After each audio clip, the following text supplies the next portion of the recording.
So students, welcome back to the next class of how do organisms reproduce.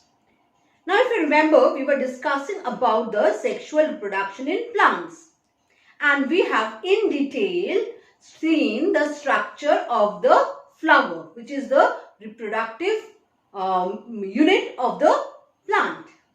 Now within the flower, we have seen the male and the female reproductive structures. The process of reproduction starts with the formation of gametes. The male gametes are formed in the anthers of the stamens. Within the anther, chambers called pollen sac are present, where the pollen grains, the male reproductive unit, is formed by the process of meiosis. And within the ovary, an embryo sac is formed, which has the egg cell. Now, after the formation of the pollen grains and the formation of the ovule, the pollen grains are needed to be transported from the anther to the stigma of the flower. Now, this transport of pollen grain or transfer of pollen grains from the anther of a flower to the stigma of the flower is known as pollination. Pollination is of two types, namely self-pollination and cross-pollination. When the pollen grains from the anther of a flower are transferred to the stigma of the same flower or the stigma of the flower of the same plant, it is known as self-pollination. And if the pollen grains are transferred from stigma of a flower from the anther of a flower to the stigma of another flower of a different plant, that is of a genetically different plant, it is known as cross-pollination. And the scientific term for cross-pollination is allogamy. Now, once the pollen grain reaches the stigma, matching of pollen grain occurs. See students, for this transfer of pollen grains, we need various agents. Like pollen grains in itself are non-motile. They require the help of external agents for transferring from the anther to the stigma. These agents can be biotic agents or living agents like birds, bats, insects, butterflies, bee, elephant, etc. They all help in pollination. Similarly, these pollinating agents can be abiotic, that is non-living, like air and water. Naturally, if the pollen grains are very light, they can flow with the wind. And the aquatic plants which bloom their flowers within water, water helps to carry them to the female flowers or to the stigma, as in case of Vallisneria. Now, the pollen grain has reached the stigma. If the pollen grain belongs to the same species, because the pollinating agent doesn't know which pollen grain to be transferred to which flower. They do not know. But if matching occurs, then the further proceedings or the further processes occurs. Otherwise, the pollen grain degenerates on the stigma. When the pollen grain lands on the stigma, it forms the pollen tube, and the pollen tube reaches the ovule. Now, within the pollen grain, we have the male gametes. There are two male gametes. Now, they travel down the pollen tube and reach the ovule.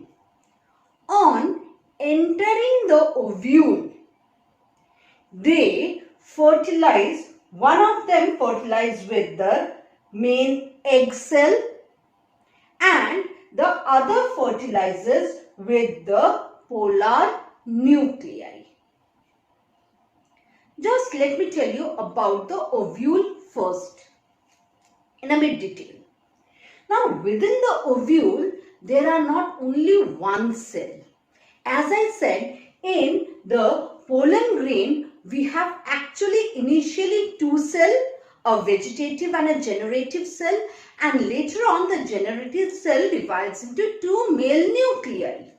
And in the ovary, we have basically 8 nuclei and 7 cells.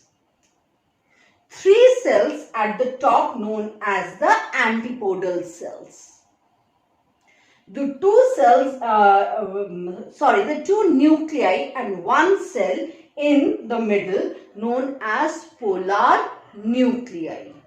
And the 3 cells at the bottom, the side two ones are known as the synergids, and the central one is known as the egg cell.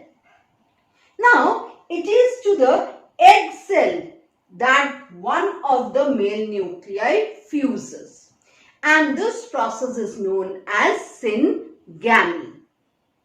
And the other male nuclei fuses with the 2 nuclei of the polar cell. Here, basically 3 nuclei are fusing together, which is very rare. We mostly see 2 cells fusing together. Here we are seeing 3 nuclei fusing together. So this is known as triple fusion.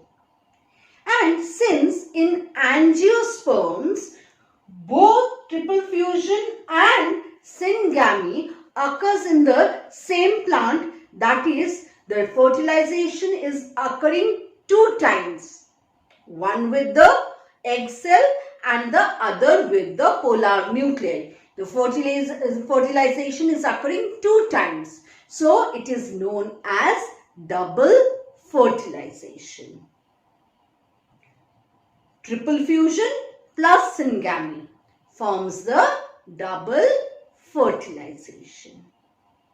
Now, as a result of fertilization, the egg which fuses with the male gamete forms the embryo, zygote, and then the embryo. And the male cell which fuses with the polar nuclei actually forms the primary endospermic nuclei, which later forms the endosperm, the nourishing tissue of the seed, you can say, because the entire ovule later gets converted into the seed, and all the petals, sepals, then the stigma, they all degenerate. Only the ovule remains, which gets converted into the seed.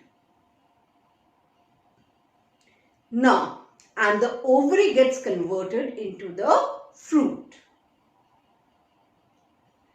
This primary endospermic nucleus actually provides nourishment to the growing embryo.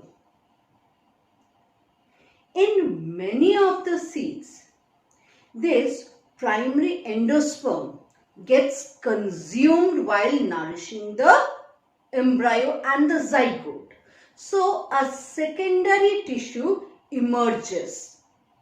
Secondary, nutritive tissue emerges, known as the cotyledon. So if you see a maize seed, a rice seed, or a wheat, you will see it has only one part, or it is composed of only one part, and that is the seed has the endosperm, and it is known as monocotyledonous seed. But if you see the pea, or the groundnut, or the other nuts, cashew, the pulses, they are formed of two parts, two cotyledons, and the baby plant is in between the two cotyledons, and it is surrounded by a seed coat.